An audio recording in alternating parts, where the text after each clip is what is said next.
And I'm going to turn this over to our wonderful speakers who I have given the order of introduction to. So I believe we are going to begin with Amy. All right, thank you, Jessica. Thank you for having me. Thrilled to be here. My name is Amy Grech. I've published over 100 short stories in the horror and crime genres in the New York State of Fright. Recent anthology publications are the One That Got Away anthology and April Gray's Hell's Mall anthology. Also Punk Noir magazine online. And I'm going to be reading my poem in New York State of Fright entitled Machine Gun Latte. Poised and ready, a tall, lean National Guard soldier dressed in full camouflage regalia stands at attention on the main concourse of Penn Station in New York City. In his right hand, he clutches a latte, frothy and warm in a white Starbucks cup. His left hand hovers above a machine gun, slung over his shoulder, cold and commanding, sleek and menacing. His trigger finger twitches, roused by a jolt of caffeine, fuel for the fight. Thank you. It's a short one.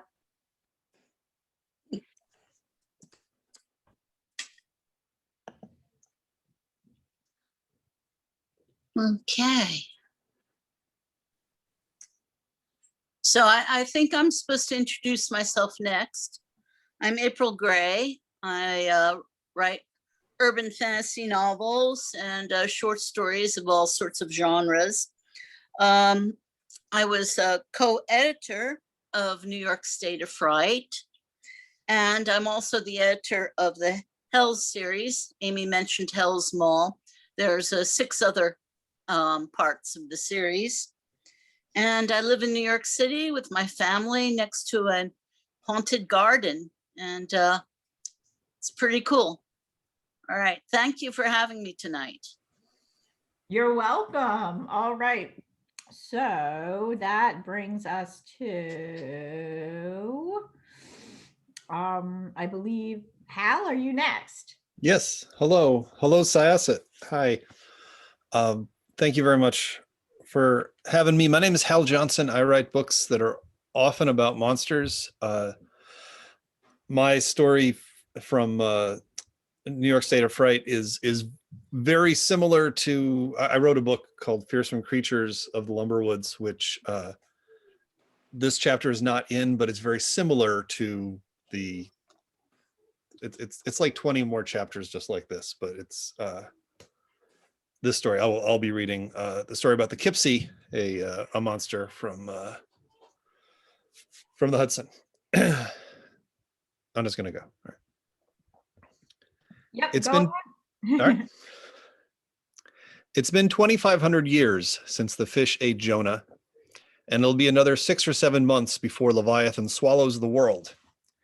In between these termini, sea monsters have been a consistent nuisance to mankind, disrupting shipping lanes and vomiting on beaches. Scarcely more affable are their low-sodium analogs, the lake monsters. The terrible Loch Ness Monster is the example best known to the layman, but cryptozoologists are frankly embarrassed by its popularity. If you're the sort of person whose favorite author is Shakespeare or favorite movie is Citizen Kane, then ho-hum, the Loch Ness Monster is for you. The more discerning of our cryptozoological community gravitate towards the study of Yobgorgel in Lake Ontario or Ogopogo in Lake Okanagan, just to name 2. I tell you this because I, the greatest of all cryptozoologists, have made my name studying those fearsome creatures that dwell between the devil of the lake and the deep blue sea of the deep blue sea. Creatures that frolic and sport, or more accurately, lurk and brood, for they are fearsome creatures after all, in the tidal marshes and the brackish backwash of estuaries.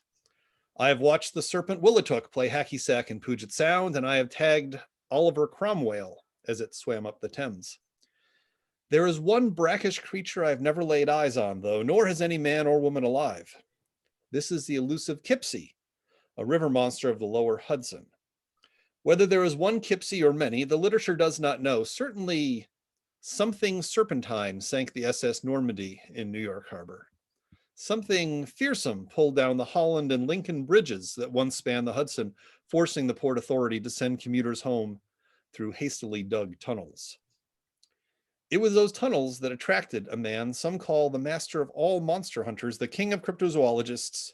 I refer, of course, to Saxony's own George Philip Friedrich Freiherr von Hardenberg, deceased. A bear of a man he was, rippling with terrifying muscles that twitched and throbbed of their own accord, whether he wished them to or not. Even his tongue and his eyeballs were ripped. A polymath, a poet, a man of culture, he was known as the terror of 3 continents. In Libya, he had bitten the Aphisbena in half, reducing it to the humiliating state of being 2 normal snakes. In India, he defeated a Rakshasa at Indian leg wrestling. Rakshasas can't arm wrestle because their hands are attached backwards, palm out. In his native Saxony, he had given a hickey to the Tannenberg Venus. Now, like all good monster hunters, he had a stage name. Fearsome creatures everywhere quailed in terror when their spiky, poisonous ears heard it. Who cored the manticore? Who deuced on the Medusa? Who cold-cocked the cockatrice? Of course it was Novalis. Indeed, few men knew tunnels as well as Novalis, thanks to his youthful experience bagging Paracelsian gnomes in Saxon salt mines. Small wonder the sub-Hudsonic tunnels attracted his attention. Also, he said, he wanted to see if the New World possessed creatures as fearsome as the Old. He was cocky, but we were all much cockier back then. Eagerly, he swam the Atlantic like Beowulf racing Breca, a cutlass in one hand to slice up krakens. "Welcome to New York," the welcome wagon said, as Novalis dragged his hulking body up out of the harbor. "Which way is the bibliothèque?" said Novalis. He may have said it with a slight accent, but of course, for a man of culture such as the scion of the Van Hardenbergs, mastering the English idiom was a cakewalk. Well, a strudel walk, they say in Saxony. Soon he was dry and sitting in the research library. He tried to net the stone lions before he entered, but of course that was a big misunderstanding. Novalis was nothing if not thorough, but his research into the ethology, diet, mating habits, and potential crepuscularity of the Kipsi proved only how little information there was. Even the Encyclopedia Americana, for its Kipsi entry, contained only one word: dangerous. "Bah," said Novalis, and again with a bit of an accent, "no monster shall be the danger of me," which was technically to prove true. He untangled his net from poor fortitude and purchased, with ancestral gold, a small dinghy and a couple of oars. By day, he would row far up the Hudson, and at night, he would let the current carry him down. As he rested beneath the starry sky, he would whittle the ends of his oars into spear points for fishing and self-defense. And always he kept his eye open for monkey mermaids, for narwhals, for Coney Islanders, and especially for a Kipsi. Now, there's more to fear in the wild stretches of the Hudson than just an estuary monster. Every day, the sun rose over a tangle of quaint piers oozing deadly gentrification, and then set over the Palisades teeming with savage Jersey natives. In the distance, the East River glowed radioactively. Most deadly of all, some say, are the complicated tides that spiral around the New York bight of the Atlantic, as water of all the innumerable rivers tries to go, Three Stooges style, through the same door at once. Novalis's little boat would spin in circles, and only his good right arm, ropey and writhing at the oars, drew him to safety. He had hair's breadth escapes and dramatic monologues. He dodged ferries and ducked under cannon fire from Jersey City. He accidentally glimpsed Lady Liberty's ankles, which was quite scandalous in those days, but he saw no Kipsi. Undaunted, Novalis started rowing further afield up the little kills on Staten Island or into the tangled streams that flow into the Hudson via the Croton Reservoir. Along these twisting banks, he finally spotted Kipsi spoor, droppings filled with the fanny packs and sunscreen noses of tourists. When a fox or a fugitive wishes to elude a tracker, he runs into the all-obliterating water. Imagine then how difficult it is to track a creature that never leaves the water at all. But Novalis had tracked great rocks on the wing by the imprints their feathers left in clouded skies. Mere water was no hindrance to him. He stopped to unload most of his supplies, the tent and the food and the croquet set, piled up on shore, and his dinghy therefore lightened. He crept silently upstream. Now the Kipsi, when he encountered it, showed its teeth and swamped the boat, but Novalis had his pointed oars and his good right arm, It's not easy to get a serpentine creature with no limbs and a full Nelson, but Novalis managed it. My pen scarcely dares to describe the contest. Literally, it leaks ink like terror sweat when I try, but soon the great beast was unconscious, and Novalis sat astride its buoyant body with one unshattered oar, pulling his way downstream. He whistled as he floated. He had already become the only human ever to capture a Kipsy alive, the crowning moment of his storied career. He sailed his slumbering craft past a tent and a croquet set. He sailed under hanging fronds and through bright marigolds. He sailed past a tent and a croquet set. Novalis thought to himself, that's odd. When he was thinking, he had no accent, of course. Hanging fronds again, marigolds again. Novalis began to get worried about the amount of time this was taking. It would hardly go well for him were the Kipsy to regain consciousness before they reached the cages he built at the Dykeman Marina. Croquet, fronds, croquet. Finally, Novalis realized he'd somehow lucked into one of those fabled circular rivers that upstate New York is littered with. He decided to strike out overland, dragging the Kipsy as he went, but when he tried to hoist the 2-ton beast onto his shoulders with his good right arm, he found that arm surprisingly weak. By the time he realized that his left arm was stronger, the Kipsy had groggily opened its eyes. And so I'm stopping there. So there's the rest of the story, which I will not tell you because it has more words that I have difficulty pronouncing. But if you get the anthology, you can read the rest. It's all there. That was amazing. Well, thank you. I was really worried about saying crepuscularity, and I got it right, and then I bungled encyclopedia right after, which you never know. No, it was amazing. I thought that was really great. Okay, who is next? I think that's me. Welcome. Hi, thank you. I am Jim Chambers. I am a fan of fearsome creatures of the Lumberwoods. And if it's okay, I'm just going to throw a link in the chat really quickly because I think Hal is too humble to mention that Fearsome Creatures of the Lumberwoods was picked as part of the Horror Writers Association Summer Scares reading list for 2021. So I threw a link up to that list. There's a lot of good books on there, including Hal's. And Hal, I'm not really sure if how to describe my enjoyment of the book. If it's either your whimsical Gru or your gruesome whimsy. I'm just not sure which order that should go. But I am, as I said, Jim Chambers. I'm a Bram Stoker award-winning author and editor. I was one of the 3 co-editors for A New York State of Fright, which all of the readings are coming from tonight. I wrote the original graphic novel, Kolchak, The Night Stalker, The Forgotten Lore of Edgar Allan Poe. And I've authored several collections of short stories and novellas, including On the Night Border and The Engines of Sacrifice. And I'm very happy to be here. And thank you to Stacy and Jessica for having us to talk about A New York State of Fright. We're really excited too. Thanks so much. And also, I should mention several people who are in this meeting, including Jim and Meghan and a few others have been hosted on Syosset Library's podcast, Turn the Page. So check it out. If Stacy can drop the link for that in the chat. And also because you're mentioning RA for All, we have to give credit and thanks to Becky Spratford and Conrad, who without the work that they put into Summer Scares, the whole thing wouldn't have come together as wonderfully. They worked so hard to bring horror for libraries, and we love it. So thank you to Becky and thank you to Conrad. And we'll turn it over to our next reader. I think that's me. Yes. Hi, my name is Meghan Arcuri. Thank you so much, Stacy and Jessica, for having us. We're really excited to be here. I'm an author. I write primarily short stories, occasionally poetry.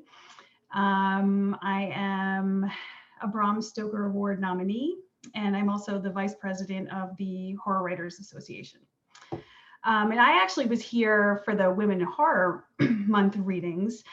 And I read the beginning of the story from New York State of Fright. So I thought, well, maybe I'll just continue basically where I left off, which I'll give you a little recap. It won't be too hard to follow, I promise. So I'll just start off with that. The name of the story is The Spouting Devil, and the main character is Spring, and she is, for all intents and purposes, a water demon. And it's kind of fun going after Hal, because Hal was talking about the Hudson and Poughkeepsie, and this is a little south of there, but it also involves the Hudson. Because Spring lives in the Spite and Duyvil Creek, which is the creek that separates New York State from New York City. And she also spends a lot of time in the Hudson. I don't know if she's run into a Poughkeepsie, but maybe we'll see. But Spring has an addiction, and it is, of course, humans. And when we first meet her, a man named Anthony is trying to cross her creek. Now, it's the 1600s, and he's trying to warn his fellow Dutch countrymen of an impending attack by the British. It is a stormy night, and when he attempts to cross Spring's Creek, she captures him and eats him. Of course, as with any addiction, there is a price. And the next morning, when Spring wakes up, her right eye explodes. Her body basically reacts pretty negatively when she indulges. Now, as I'm reading, you will hear her talking, and she's pretty much always having conversations with her conscience, who is her better angel on her right shoulder, that's naturally trying to convince her to stop. And the conscience is successful, but not for long. So we begin now. Spring managed to behave for some time. As much as she loved gorging on people, as well as their fears and anxieties, losing an eye had sucked. Many years after Anthony, on a cold winter evening, the earth shook and the water rippled. A long, loud sound pierced the air. It was a whistle, and it came from one of those new metal contraptions that had been passing Spring's way with more and more frequency. A train. Car after car after car, each one full of humans. Excitement flowed through Spring. She whirled and spun, the water gathering around her like the skirts of a twirling ballerina. She jumped into the air and dove back into her creek, swimming along the surface, dancing among the fish. "Are you trying to draw attention to yourself?" said her conscience. Maybe. She swam to the bottom, then dolphin kicked her way up, bursting through the surface, spinning 360 degrees and sinking back down into her creek. Or maybe I'm just excited. Maybe you see a train full of people and you're thinking of falling off the wagon. She swam west of her creek to the Hudson River to get a better look. She adjusted the spatterdock leaf, which she now wore permanently to cover the gaping hole on the right side of her face. A few clicks to the north reached a beautiful, glorious train. Wagon?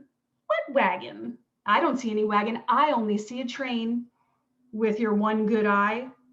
Well, that was uncalled for. Just reminding you what can happen when you lose control. Losing her eye had been one of the most painful and horrifying experiences of Spring's life. Fortunately, she'd grown used to living with one eye. It had been a challenge at first, but time had allowed her to develop new ways of seeing, moving, and existing. It had also allowed her to forget how bad the pain had been. She thrust herself into the air again, the water spraying all around. "You must stop. They will see you." It's near dark. They'll see nothing. And so what if they do see me? No one would believe them anyway. These humans are too serious. They're not too serious to get a closer look. And we wouldn't want that to happen now, would we? No, we wouldn't, because of, I don't know, your eye? I've gotten used to it. I'm fine. If by fine you mean permanently handicapped, then I guess you're right. Har, har.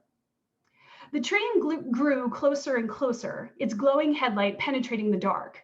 Each car had a huge window revealing oodles and oodles of people.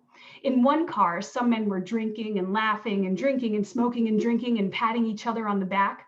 One man's face slid down the window, his eyes closed, mouth wide open. Perhaps he'd had a bit too much. In another car, a young man and woman sat shoulder to shoulder, enthralled in each other's company. Perhaps they were lovers? Spring's heart raced and she clapped her hands. The humans were positively delightful. The tracks of the train curved sharply in two spots, both by Springs Creek.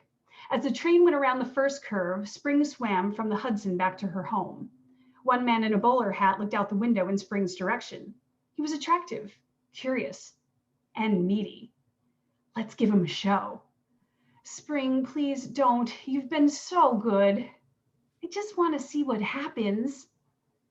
She rose into the air, the water spilling down her waist like a glorious waterfall. The surface before her reflected a white light, the one coming from her eye. Spring, stop. No. The man saw her. He watched her, mouth falling open. She spun twice and waved at him. He yanked some sort of line above his head and the train screeched to a halt, right in the middle of the second curve of the tracks. Spring lowered herself back into her creek. Oh, you've done it now. I have, haven't I? Through the windows, chaos had erupted. Some of the men in their top hats and coats continued to drink and laugh and make merry, while others, whose faces had soured, ran to the front and back of the train. The man in the bowler continued to stare at Spring. She continued to spin and dance for him. Another man exited the back of the train with lanterns and headed up the track from where they'd just come, toward the first curve. A second whistle sounded, not from this train, but from another. The man on the tracks yelled and screamed and waved his lanterns up and down. The whistles sounded again, louder and longer than before, as the other train appeared. It rounded the first curve and headed toward the second. It sped down the tracks, moving too fast to stop. Its whistle blew, its brakes screeched. Then it rammed into the first train. Metal moaned and groaned and buckled. The last two cars of the first train crunched up into each other. People screamed, bodies flew, a few of them landing close to Springs Creek. She bathed in the pain and fear. Her eye glowed brighter and brighter. She whipped around and around, then swam toward the edge of the water. Blood and flames covered the banks of her creek. As she moved closer, 4 bodies came into view. They lay near each other at awkward angles. Were they dead? Alive? It really didn't matter. They'd be fresh enough. She would have to change forms to grab them. Don't do it. You're still here? I'm always here. Oh, believe me, I know. Don't do it. You're going to go too far, just like your mother did. She got sloppy. Didn't know when to stop. I do. Why don't you do one better and not start at all? Do you feel that pain, that anguish, that beautiful, sweet horror? I want it. But what about the pressure in your chest you're sure to feel? What about your other eye? I don't care. Spring changed into a serpent, a large sea serpent, and slithered along the bank of her creek. 2 bodies lay unmoving, skin black and blistered from the fire. One of them was missing its legs from the knees down. Yuck, a little too well done. She glided past a top hat and leather boot to get to the next body. It wasn't as badly burned, but it was small and delicate, probably a woman. Her long coat and frilly pleated skirts had been thrown up to reveal skinny legs. Maybe. The next body was bloody, broken, and beginning to char. Its clothes had caught fire. It was much larger than the last body, definitely a man. And he was alive. Bingo! Spring coiled her tail around the body. Pain, terror, and anger filled her. She shuddered and trembled. Before she went over the edge, she slithered to the back of her creek, dragging the body behind her. When she pulled the man into the water, she changed back to her regular form. As he drowned, his distress and despair skyrocketed, as did Spring's pleasure. Let him go. You're kidding, right? You're going to regret this. I don't care. You will tomorrow. Then I'll deal with it tomorrow. Spring woke in the middle of the night, wanting to die. A burning, twisting sensation filled her chest, the pressure 10 times worse than last time. She swam to the surface to take in some air, but she could barely breathe. Wheezing, she crawled onto the bank and got to her knees. She pounded her chest, but the pressure only increased, her breathing becoming more labored. She looked at the plants to ease her pain, but she couldn't remember which ones helped with breathing. Her mother would know. She needed her mother. Maybe eating spatterdock would help. Before she could put it in her mouth, however, searing pain bloomed in the right side of her chest. Her lung was shredding. She couldn't scream. She couldn't cry. She couldn't breathe. Then she blacked out. I'm going to stop here before we find out what happens to her. And just quickly, I did want to mention that this is actually a piece of historical fiction, believe it or not. The man, Anthony, I mentioned in the beginning was actually a real person. His name was Anthony van Corlear, and he was Dutch, and he was trying to warn the other Dutch people of a British invasion. And there was a storm that night, and he died in the Spuyten Creek. People say he drowned. They also say they might have seen a shark swimming around him. But that's actually where it got its name. Spuyten is Dutch, and it means spouting devil.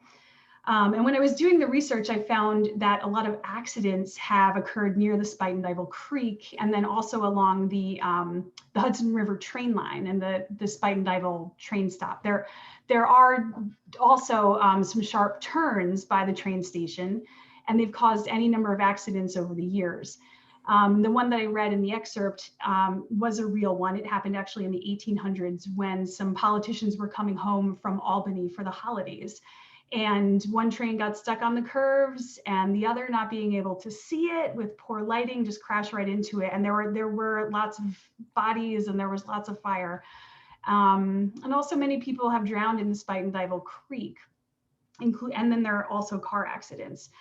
So when I was researching it, there was just really one thing after the next that happened at this place. And I began to wonder, what if those accidents were not, in fact, accidents at all, but caused by something else? And thus spring was born. Thank you. That was amazing. That was really cool. And thank you so much for the historical piece. Oh, you're welcome. It was fun. I mean, I totally nerded out. Like the research, sometimes you go down these rabbit holes, and this one was like, I mean, really, like I could have written like 10 more scenes with accidents at this place that really happened, but I had to pick the best one. So that was one of them. You're talking to librarians here. Research rabbit holes are all the time. All the time. Not always relevant to what we're supposed to be researching either. Let's turn it over to Stephen. All right. Hi, everybody. I'm Stephen Van Patten. I am a writer of horror, dark fiction, and a tequila enthusiast. I'm from Brooklyn. And yeah, I've, won some awards. I've written some books about vampires. I've written some books about serial killers. I do short stories as well. And I'm also very focused on multiculturalism and inclusion. And if that makes you uncomfortable at all, then I'm probably not your cup of tea. But if that intrigues you, you can find me at www.laughingblackvampire.com. Now, as for my story that's in New York State of Fright, I'm going to drop us in the middle of the story. So I need to kind of set it up a little bit. What has happened prior to our entry point? 4 childhood friends, now middle-aged, 2 Black Americans, 1 Nigerian American, and 1 Filipino American, remember, inclusion, have been reunited because the Nigerian has been possessed by the spirit of his great-grandfather. The spirit is trying to prevent an evil being referred to as the Nameless One from entering our realm via a portal located in, of all places, Macy's Herald Square. Hence the title, Nightmare on 34th Street. Our narrator, Miles, a cameraman for a local news show, when he's not being forced to fight demons, as we join our heroes, they are on their way to Macy's and the sorcerer is giving them weapons. Just get that up, geez. Sorry. 1 second. And here we go. We have weapons. You have all been blessed by my magic. Before I had the chance to tell Baratunde that I didn't feel the least bit magical, something inserted itself into my hand. I looked down at a samurai sword that seemed to have materialized out of the SUV's upholstery. Simultaneously, 2 machine gun gauntlets wrapped themselves around Reggie's forearms, making him look like a comic book villain, while 2 .357 Magnums landed in Nick's lap. Why the fuck do you get, do I get a sword? I asked as I turned to Nick. You're the one that looks like Sonny Chiba. Dude, don't you get it? Nick said with a glee that I really didn't think matched the situation. We're like Ghostbusters. What? Reggie and I said in unison. Guys, this is going to end just like Ghostbusters. We're going to go in, kick some ass, save some lives, hot young girls all over us. Dude, it's going to be amazing. Nothing is ever that simple, I said. Nothing. I was going to elaborate on why I felt less than optimistic when the car swerved and we all took a hard turn to the left. Apparently, we had just avoided a collision. Hey, which one of them is driving? Albert or his great-grandfather? Nick asked as we straightened up. Maybe I should drive, Reggie volunteered. Albert didn't answer us, and he didn't stop the car. An hour later, we pulled up in front of Macy's at Herald Square. Any other day, 4 heavily armed men of color walking into the world's most famous department store would have probably led to them being killed instantly. Instead, screams greeted us as a frightened mob ran out from the store. See? Just like Ghostbusters, Nick cried, noting the panicked crowd in the overcast sky. Shut up about fucking Ghostbusters already, I shouted as we made our way to the entrance on 34th and 7th. Once inside, we seemed to have the first floor to ourselves. We are too late, Baratunde/Albert said with a mournful tone. The portal is open. I can feel it. Albert's body shimmered as his dark skin turned almost silver. The sword in my hand began to vibrate as if current were running through it. Reggie let out an enthusiastic, "Oh yeah," as his gauntlets hummed. As we made our way to the east side of the floor, the stench of sulfur hit us in a stifling wave. Then, as we each waved our hands in front of our noses, the entire store went dark. Initially, I couldn't see anything. Then Albert's hands lit up like halogen lamps. He lit our path as we cautiously walked past the expensive watches and jewelry section and made our way into the cosmetics department. That's when we saw the first pile of dead bodies, comprised of about 20 Macy's employees who had started their day dressed in all black, spraying passing customers with perfume. They'd been torn limb from limb, some headless, others disemboweled. Something evil had gone through the trouble of switching appendages around and propping the whole thing up like a bloody performance art installation. We stood gazing in disbelief at this horrid sight until we heard something growl. We turned in the direction of the noise just as a gray and black mass lunged toward Nick. The thing, nearly as big as any one of us, wielded a Viking-style broadaxe and bore the face of a hedgehog. As the rest of us froze in place, the axe swung in Nick's direction. His belief in his Ghostbusters analogy is probably why Nick was able to calmly dodge the attack and simultaneously bring one of the magnums to bear, blasting the creature in the face. It screamed, hurt as it retreated. I was about to congratulate Nick when a second axe brushed my left cheek, leaving a thin bleeding gash. Without thinking, I swung the sword in the general direction of my attacker. My weapon hit flesh, and a splash of oily black blood hit me in the chest.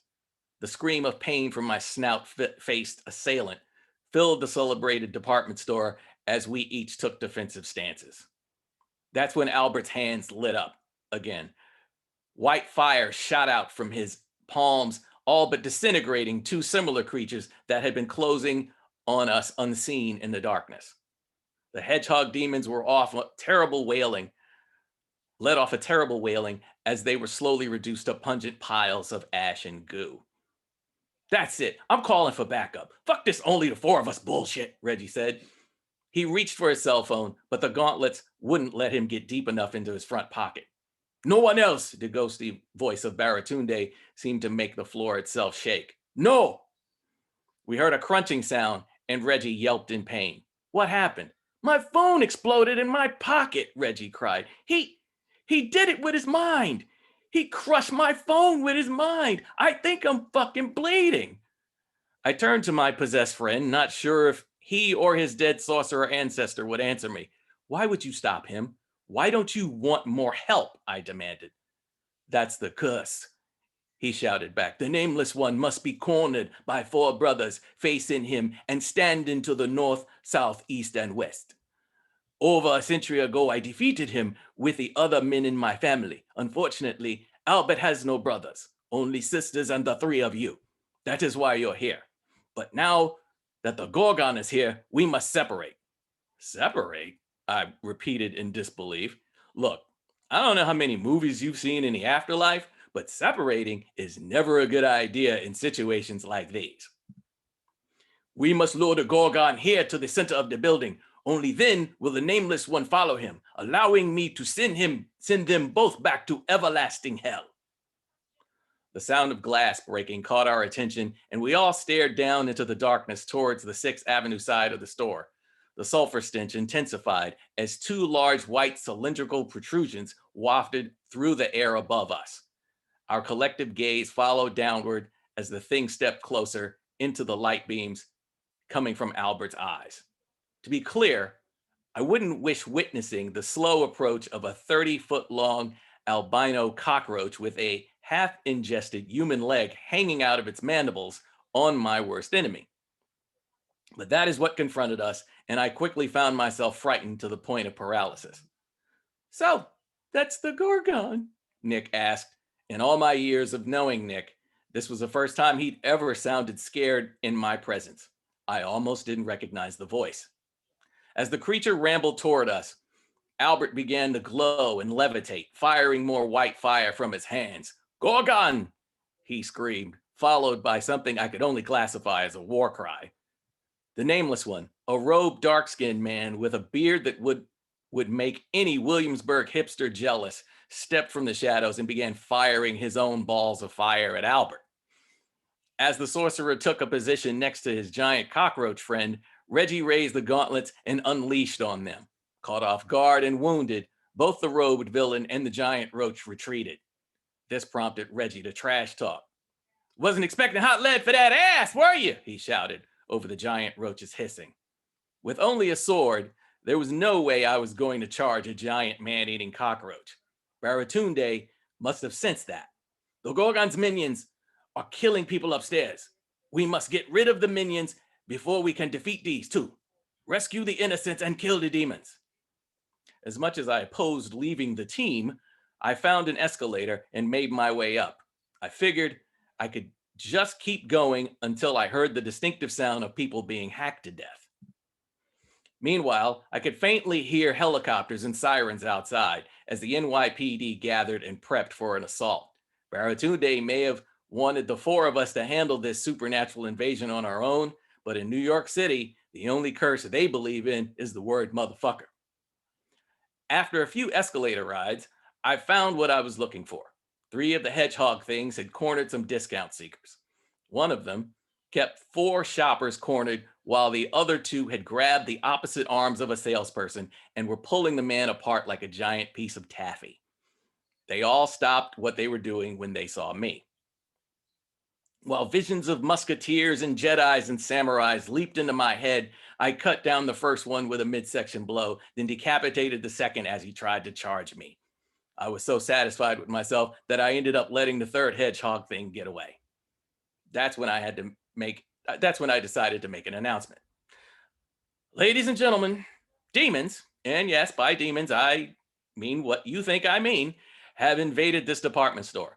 So that you and your co-shoppers aren't used as hostages against my team, herein referred to as the good guys, I suggest you exit this place in a orderly, non-Godzilla movie fashion so that no one gets hurt.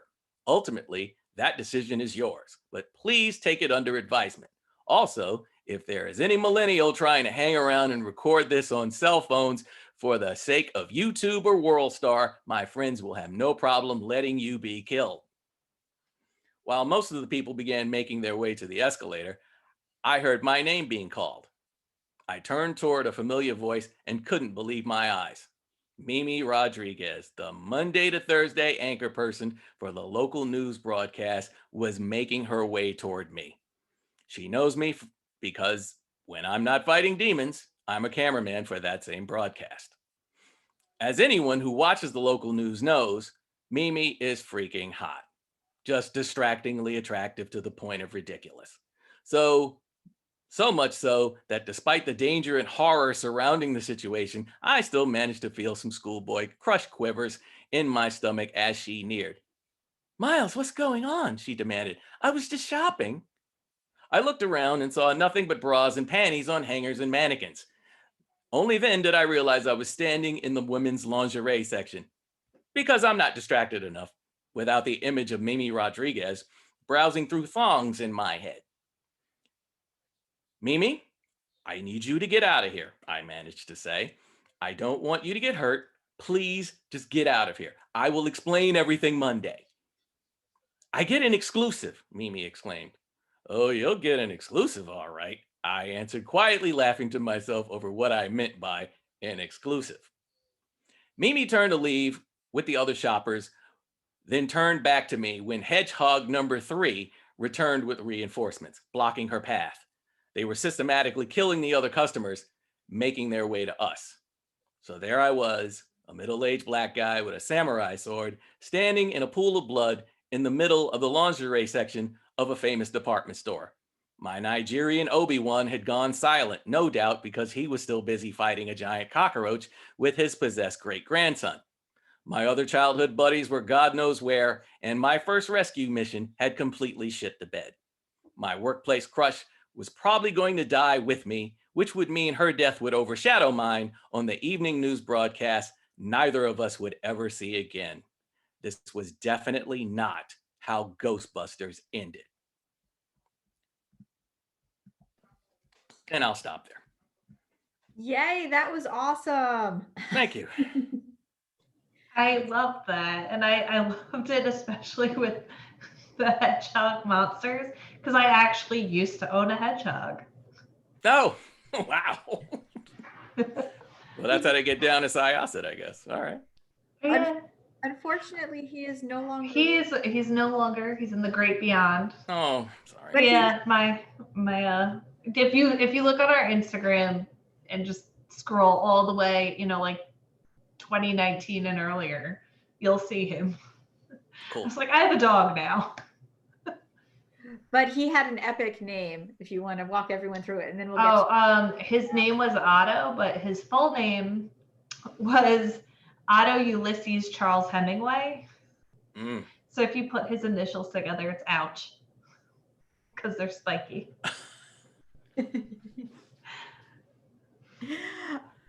Oh, wow. Yeah. Nice.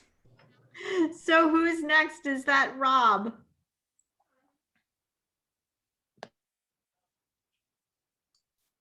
There you go. Hi, I'm Robert Masterson.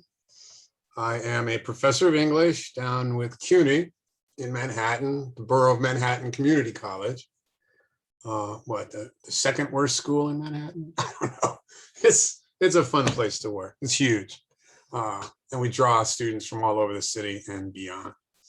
Let's see, writing. I am a writer. I've been writing for a very long time, even professionally. I was a journalist for about 6 years before I returned to academia. And I've been published pretty steadily since I was about 19 years old, which is a long time ago. I come late to horror, though I've always been a reader. I come late to it as a writer, and I'm still, I think, learning the ropes. And I've had some success publishing stories in various places, some in hard print, a lot of websites. And it looks like I have a manuscript that's been accepted by an outfit in Kansas called Hecate Press, and that will become forthcoming at some point in the future. And I'll certainly let everyone know. That's me. Thanks. Nice to be here. I'm really happy to be here. I know I'm sort of a prodigal, lurking on the outskirts. I read all the emails and I follow everyone very closely, but haven't really participated. I really appreciate this opportunity. So thank you. This has been awesome. Do we want to welcome? Do we want to open it up to questions? Yeah. Okay. Well, we can start. So once again, like I said, you can put questions in the chat and the Q&A. Oh, glad you're here. Carol says, yeah. Okay. So how did I guess my first question is, tell me about how New York State of Fright came together. James. Sure, I'll jump in to talk a little bit about that. So the seed of the idea took root in the New York chapter of the Horror Writers Association, where we were just discussing, sort of things like the number of horror writers in New York, the history of horror fiction connected with New York City and New York State. You know, if you go all the way back to the Legend of Sleepy Hollow, some of the earliest horror fiction in the U.S. originated in New York, and there's a great history there. A lot of horror writers have lived in New York and still do. And we wanted to do a few things with an anthology. We thought it would be kind of cool to put a spotlight on New York, on horror horror fiction based in or around New York, and people in New York writing horror. And we also wanted to make it a fundraising anthology. So a New York State of Fright officially it's a charitable anthology. All the funds raised by the book, all the profit, all the royalties actually are donated to a local group called Girls Write Now. And the Write in that is spelled W-R-I-T-E. And it's a really neat group based in New York City that pairs professional publishing mentors with at-risk teen women and girls interested in writing and publishing. And it helps them with their writing, helps them with education and career planning, and does all sorts of cool stuff. And the idea came from one of our chapter members who's also a contributor to the anthology, Kathleen Shiner, who is a mentor for Girls Right Now. And we were looking around for something, and that just seemed like such a perfect fit because of the writing connection, the New York connection. It was something everybody felt really strong about supporting. And so from there, we kind of figured out, well, what's the scope of this anthology, and decided that the stories all had to be set in New York. It could be New York City, could be upstate, could be anywhere in New York. I think most of the stories wound up taking place in the city, in different parts of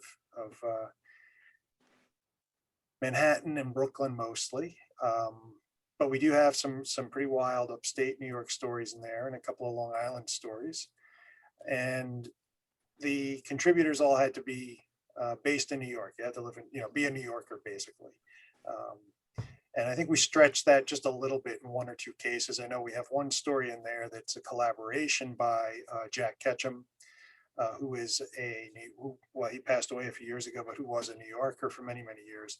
And he co-wrote that with Edward Lee, who is not a New Yorker, but we figured, hey, that's okay.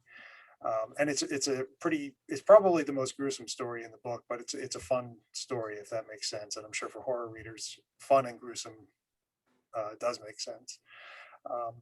And so we also wanted to figure out what's the best way to put this book together. And it was more than I think anybody wanted to take on their own. And so I suggested we put a team together and deftly recruited Robert and April to join as co-editors. And maybe I'll hand things off to them to talk a little bit about their thoughts on the book. April. Hi, Robert. Hi.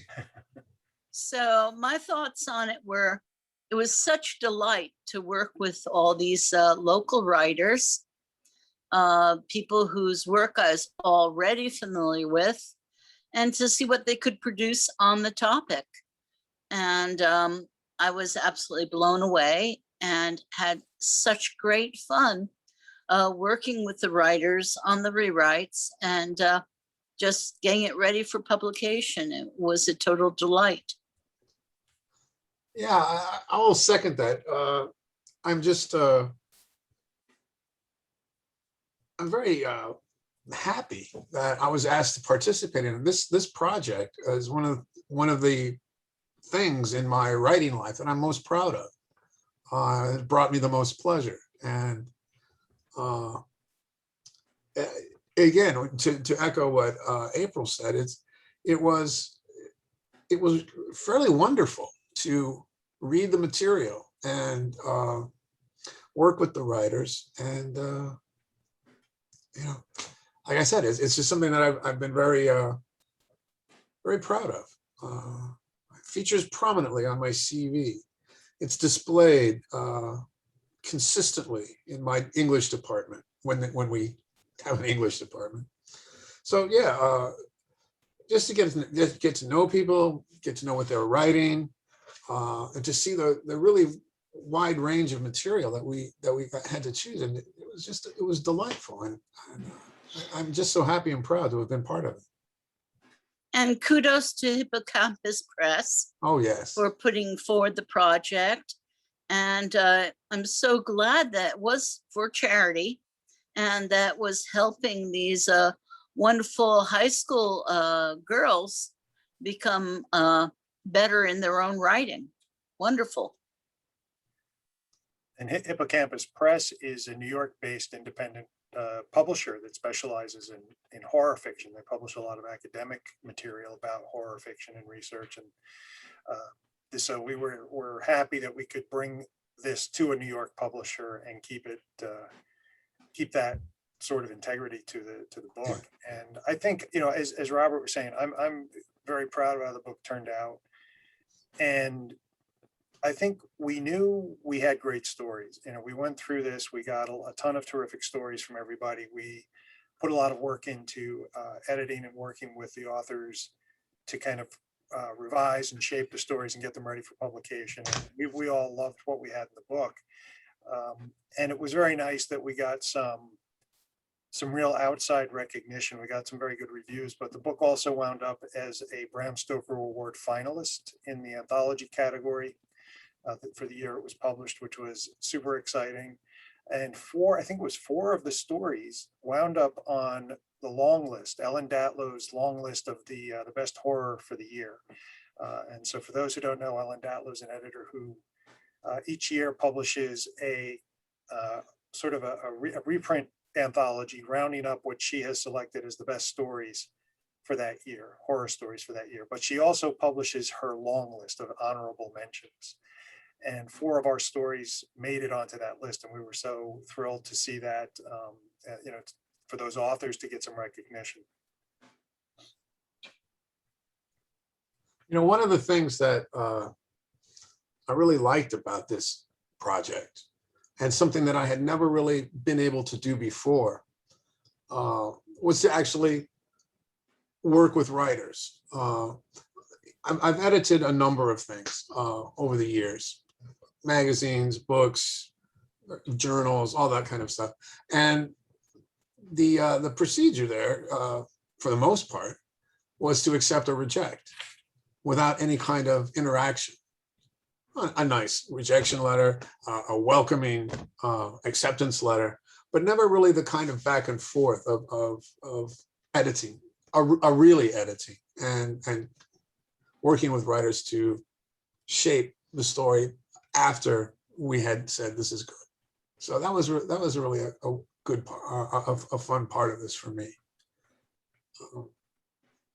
Yeah, something that I rarely have encountered in most of the projects I've been involved with. It looks like we have a question in the Q&A. Should we? We do, yeah. I wanted to let everybody finish because it was just so nice listening to everybody talk about this.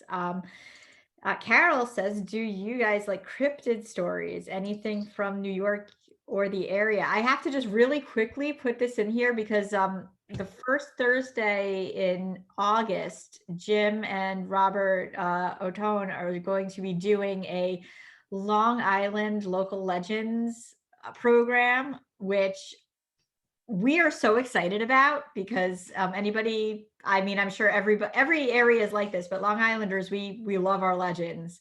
We certainly have some of them. So tune in for that, but I'm going to let you all actually answer the question. I love cryptids. I love cryptid stories. You know, I think it goes back to my my roots as a child of the 70s and the fascination with Bigfoot from that era. that I never lost. And, I think over the years, a lot of that stuff we've seen proven to be hoaxes and fakes and things like that. But I still love cryptid stories. I love the idea of the legends of cryptids. I don't think I'm officially allowed to announce it just yet for various reasons, but I did recently write a Long Island cryptid novella that is being published this summer. And it involves a classic Long Island cryptid and a not classic Long Island cryptid and some other classic Long Island urban legendary for a fun summer romp. But yeah, I love cryptids, and I think I know Hal's story is sort of a cryptid story, and I'm trying to remember, April and Robert, do you recall if we had other cryptid stories specifically? Yeah.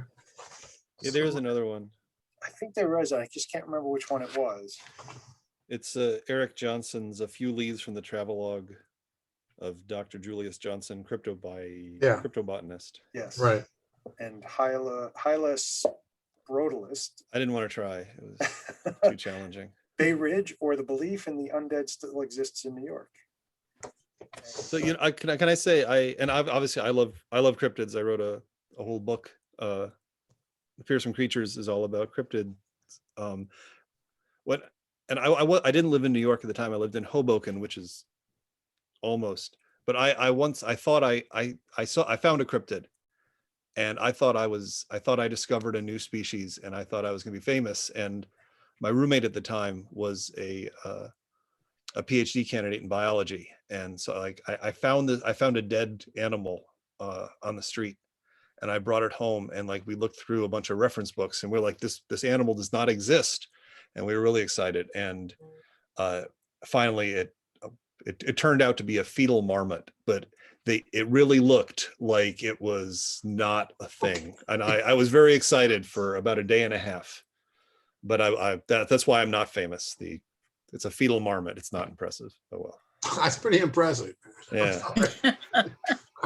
I'll take that fetal marmot. And I borrowed a friend, without her knowing, I borrowed a friend's camera to take pictures of it. And I forgot that I'd left the pictures on her camera, and she came across dead fetal marmot pictures. And she's like, "Hal, did you do this?" I'm sorry, it was me. I know. I love cryptid stories too.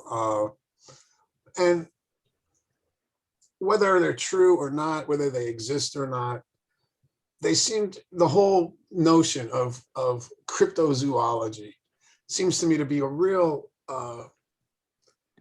it keeps the spirit of mystery alive, that there are dark places in this world where we don't know what's going on.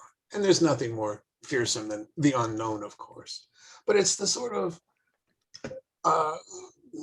desire, the sort of longing for mystery and strangeness that we don't give up, and we won't give up, whether it's alligators in the sewers or snakes, giant snakes in rivers. But there's this temptation, there's this attraction that for these mysterious creatures that are skirting on the outskirts of our vision, of our awareness, who dash in occasionally to do us harm or do us good. I don't know, but just that whole idea of mystery. And I think human beings have loved cryptids forever. I mean, Grendel was a cryptid, right? We've told stories about these creatures that the world is larger than reality, and that our imaginations or our desires for mystery still are allowed to roam free, if you will.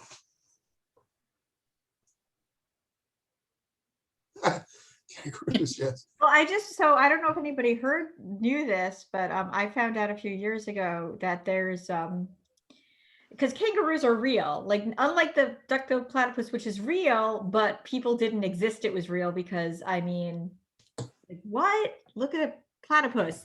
How does that exist?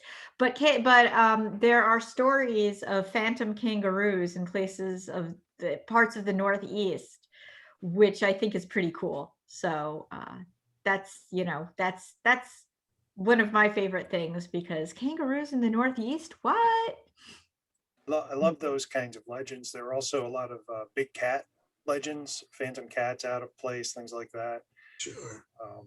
which is just really, really cool. And, you know, it's tempting to say, okay, well, they escaped from somebody's private zoo or something like that, but it doesn't always add up. And the sightings are just so weird. The Queen's Armadillo. I did not know Tell us about that about one. that in the chat. Type if you have a link to that, actually, Lara, put it in the chat. That's really cool. Yeah, I know the kangaroo thing I thought was really cool. I'm a big fan of cryptids. I'm a big fan of all of that. But yeah, there's I like the fact that there's also a lake monster for almost every big lake. Like you grow up hearing about the Loch Ness monster, and then it's like, oh, but there's also Champy, and there's also, I mean, there's all like, there's a million of them. So Yeah.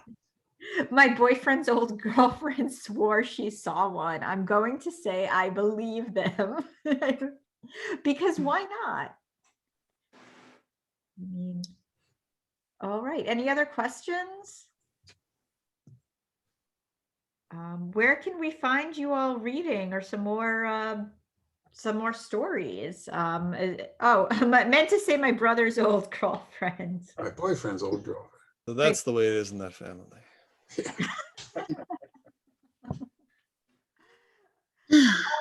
Does anybody are there any other books that you want to talk about that you're published in? Anything that's coming out that you're allowed to talk about? All right. Yeah, I'm sure we have stuff. Who would like to jump in? Amy, do you want to, we'll go back around? Sounds good. You're muted, Amy. Oh, there we What go. we have coming up? Yes. Yeah. Yes, I have a poem in the Under Her Skin anthology coming out next year from Black Spot Books. So I'm excited about that. And I'm currently editing a short story for a gore anthology that's coming up either later this year or early next year.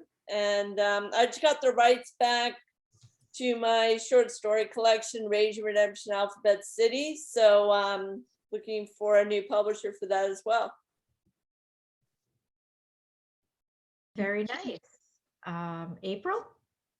Well, of course, there's Hell's Mall, which is the most recent book in the Hell's series. That's out. And I believe I have a short story in an upcoming anthology, but I don't think I can talk about it yet. So that's kind of exciting. I haven't been published in a while. I've just been busy editing. So it's nice to switch caps. I think that brings us to Hal. Hi, I have a book coming out from Macmillan in 2022, but I probably can't say much about it except that it's for grown-ups, which is exciting because I keep writing children's books and I can't use the enormous words I want to use, but this is a grown-up book, so I get to do it. So, but that'll be my next thing. Is that Macmillan or is that the Tor Nightfire? No, it's Macmillan. It's from Odd Dot, which is an imprint of Macmillan. Cool. And I guess, does that bring us back to you, Jim? I think so, yeah, okay. But I have a question for Hal. Will your new book have glow-in-the-dark pages or? No, and it won't have any monsters in it. I'm sorry, except for humans. It'll be a history book, but I can't say more. It'll be a history, nonfiction, weird history for grown-ups. Cool. Or kids. I mean, whatever. Anyone can read it. That sounds amazing. And I'm probably going to circle back to you at some point. Please constantly Google Hal Johnson and ignore any results about a Canadian fitness guru. I will be doing that. I will set a reminder on my phone to Google Hal Johnson at least once a week. That's good. Awesome. You and my parents. I'll find you at work. So I have coming up a new anthology that I edited that is also coming out from Hippocampus Press called Under Twin Suns, Alternate Histories of the Yellow Sign. And this is a book of stories inspired by the King in Yellow mythos created by Robert W. Chambers, primarily in The Repairer of Reputations and The Yellow Sign, two of his short stories. And if it's okay to do a little show and tell, these literally landed this afternoon in my front, at my front Oh, door. wow. Wow. Look at Looks that. great. Super excited about this. It's available for pre-order from Hippocampus Press, and it's on Amazon and all those usual places. That looks And fabulous. a really Hold it up fantastic- again, because everyone started talking when you held it up, and then my screen went to them. But now you're pinned. All right. That's beautiful. All right. Very terrifying cover by Thank Aaron Elfrey, a masterful artist. I have a short story collection coming out in the fall from Raw Dog Screaming Press called On the Hierophant Road. And what else have I got? I will be reading live and in person for the first time in well over a year, June 15th, at the rooftop readings at the Ample Hills Ice Cream Shop in Gowanus, Brooklyn. So this is a new reading series that Randy Dawn has started. That takes place outdoors, and ice cream and fiction reading. So it should be a lot of fun. And other than that, with Carol Geisander, I co-host the Galactic Terrors online reading series, which airs every second Thursday of the month. And I think next month we have coming up reading Mark Abbott, Michelle Lane, Robert Atone, and I think maybe one more person, but we aren't quite sure yet. So Okay, and let me see. Does that bring us to Stephen? Maybe Megan. Oh wait, oh gosh, Megan, sorry. Megan. That brings us to Megan. Sure. I actually have a story in the anthology that Jim just showed, which was super fun to write. It's kind of fun to play around in somebody else's world. So I really, really enjoyed that. I'm looking forward to see what other people did with it. I also have a story coming out in an anthology called Midnight from Beyond the Stars. It is kind of like, horror in outer space. So that's the general theme, or aliens, because mine doesn't quite mine takes place on Earth. And currently I have a story out. I'll put the link in the chat, but it's at 34orchard.com, and it's free. It is based on Nina Simone's version of I Put a Spell on You. It was inspired by that anyway. It's short and sweet, and but like I said, I'll put the link in the chat for that. Thank you, Megan. And now Stephen. Right. Well, so along with working on the next installments of my vampire series, Brookwater's Curse, the next installment of my serial killer series, Killer Genius. I also have a story in Under the Twin Suns. Mine is, I want to say, one of the more intense things I've done. And I've done some intense stuff, but along with that, some friends of mine, also my podcast mates, Mark Abbott, who James mentioned, and Kirk Johnson, we put together the second installment of a series where we're sort of the superhero version of ourselves. The first was Hell at the Way Station. The next one, Hell at Brooklyn T. And I don't have anything over here on the desk I could show you, but we just released that. All that stuff's being very well received. I got a couple other stories landing in a few other places, and I'm also a contributing writer for this YouTube series, Extra Credit. And I was doing mythology because, like everybody else on the panel, I do the scary stuff. But then George Floyd got murdered, so they moved me over to Black History. So I've been kind of doing that for the past year or so. My animated story on the Negro Baseball League actually just dropped today. And I guess that's enough. So there you go. That cover for Hell at the Brooklyn T is amazing. Like, every Yes. time you post a picture of that, I'm just in awe of it. Yeah, that was Mark actually found that guy. I guess he's in Brazil or something. Yeah, I didn't, we just like shelled out the money. We didn't really. Yeah, it was worth it. It was I great. didn't. Yeah, exactly. This That's all sounds amazing. so cool. I guess that brings us to. I was like, I have a question. Oh, go for a So question. I do. So we're talking about the short stories and stuff and the work that you've done and this is a mostly adult reading. What would you say is good for horror for kids?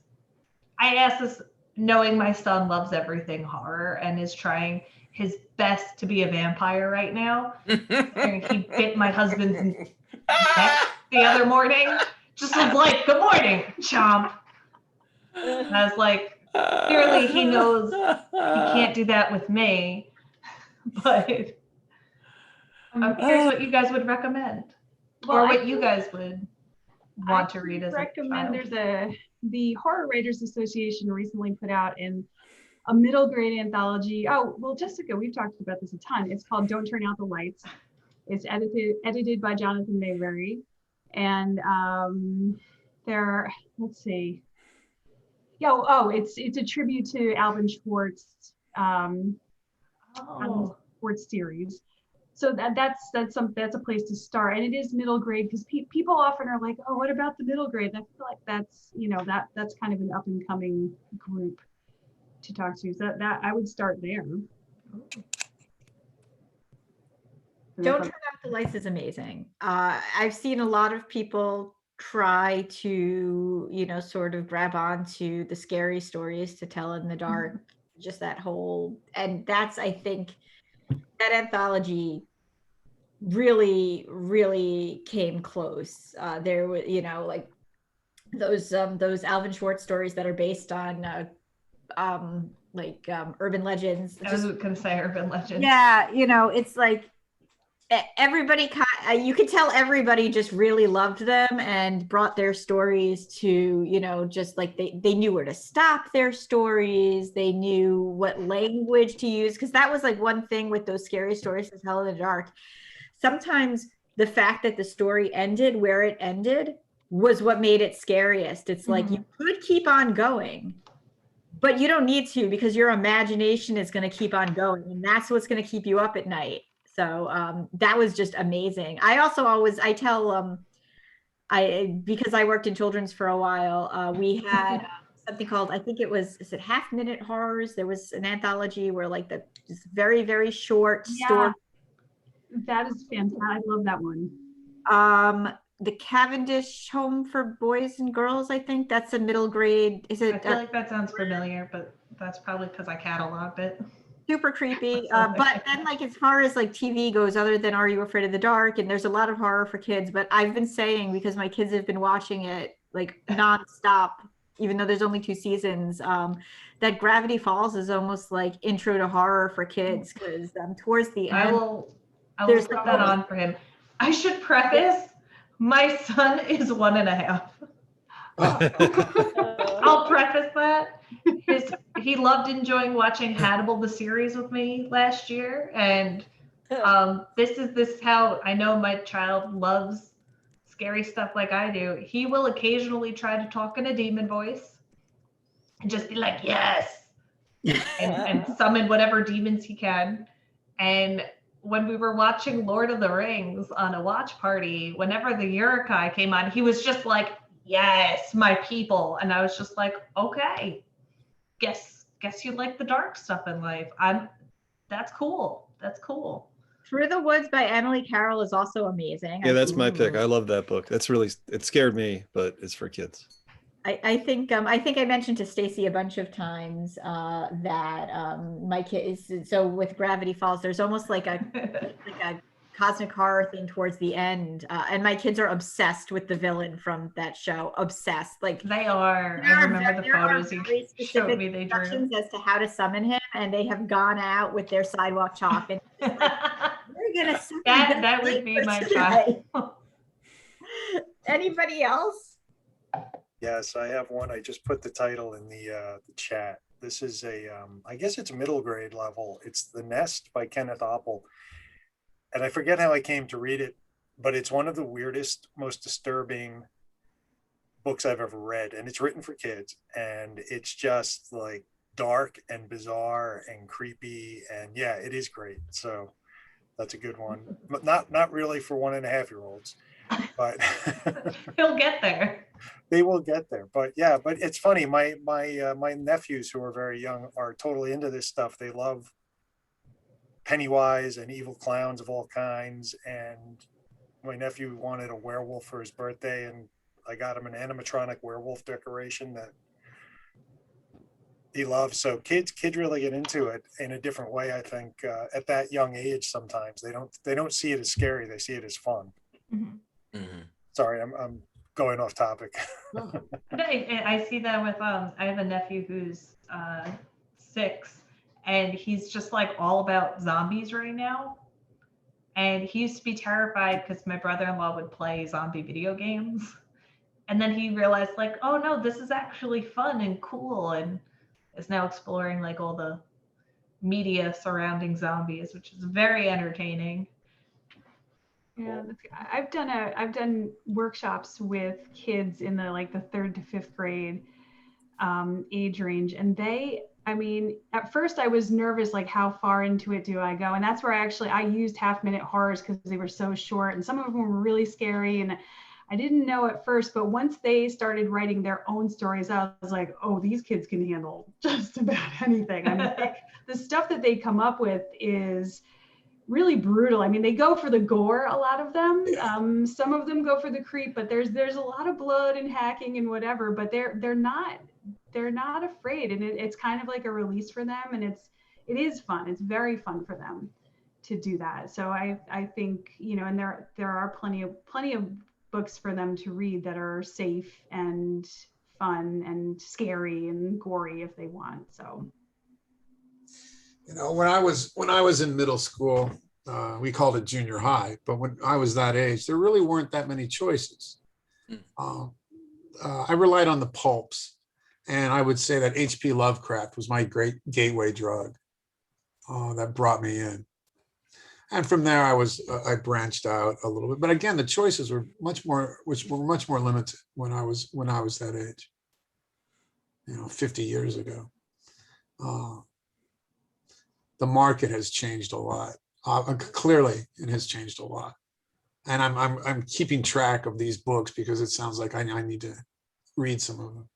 So, yeah, the pulp magazines of the authors that came out of the pulp magazines, the short stories, the Robert Bloch, the H.P. Lovecraft, all those guys were what drew me into the genre. I was terrified. I couldn't watch a horror movie until I was terrified of Night of the Living Dead, and I didn't watch it until I was 19, 20 years old. That sort of broke the jinx for me. But I had to really force myself. Like, I could read things. And like I said, it was the pulps for the most part. Yeah, for me, it was kind of more, just watching what my mother was watching. And then she actually kind of started to shy away from horror. And then I would be the one sneaking up to stay up to like watch Kolchak the Night Stalker or snatch her copy of The Shining off the kitchen table when nobody was looking. And, and it was kind of that kind of thing. Funny story. So this gentleman who I'd actually never met before, lives in Arkansas, read my vampire series, and then catches up to me on social media and asks, hey, you ever thought about doing a children's book? And I'm like, no. Did you actually read the 3 books? Like, what are you talking about? Me, a children? Are you like, what's the matter with you? And he said, look, why don't you try something? And he basically talked me into it. But, people are just talking. I didn't really think anything of it. And then next thing you know, he sends back like 20 panels of artwork. And I'm kind of like, oh, well, I guess we're doing this. So I came up with this whole little story. And it's basically, it's the characters from my vampire series, but it's a very sanitized, kind of safe sort of thing where my vampire, the lead, Christian Brookwater, he has a human son. And the human son, the story of the children's book is that the human son sneaks out and does not know his father's a vampire, but as dangerous things happen around him, the father protects him and then finally catches up to him and is like, didn't your mother say not to be out here? And that's like that kind of thing. And he takes him home or whatever. It was cute. It was fun. Some people got a kick out of it. So that's my contribution to the conversation. I guess I was there for the beginning of the current horror. It just occurred to me. I was there for the beginning of the current horror renaissance because I'd forgotten, but The Exorcist was real big. And that was passed around my school. We lived far, far away from the city. I had no opportunity to see the film for years, but it was the book that I remember in about 7th grade, 8th grade. And then we read it on the sly because it was far too old for us. Yeah.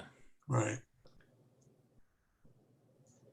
All right. Well, we're just about coming to the end. We actually went over a little bit, but it was delightful.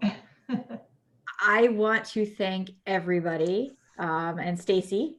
Yes, thank you everyone for reading, coming and talking to us, and to our attendees. Please come back anytime you want. We have a lot of fun stuff coming up throughout the summer for our trending line of programs. Like I mentioned, towards the end of the summer, Jim Chambers and Robert Otone will be doing some Long Island specific stuff, and you don't have to be a Long Islander to enjoy it. I'm sure everybody has versions of these stories from wherever it is, but Long Islanders are specifically love their Long Island urban legends. Yeah. Rachel Harrison, who wrote The Return, is going to be our guest next Thursday night, I believe. Yes. Maybe. Next Thursday night. I could pull up the schedule. There's more. I believe either you or Carol shared the link of what upcoming events. Cool. Yeah, there's a lot of more fun things coming up. So thanks to everybody who read tonight. Thanks to the Horror Writers Association. Thanks to Becky and Conrad who are working Summer Screams and making it Summer Scares. Oh gosh, Summer Scares. This is We're working Summer Screams is good. and making it awesome. And we'll see everybody very soon. Thank you. Thank you so much. Thanks so much for having me. Bye. Thank you, everyone. Bye. Rock on. Bye. Bye. Thanks, everybody.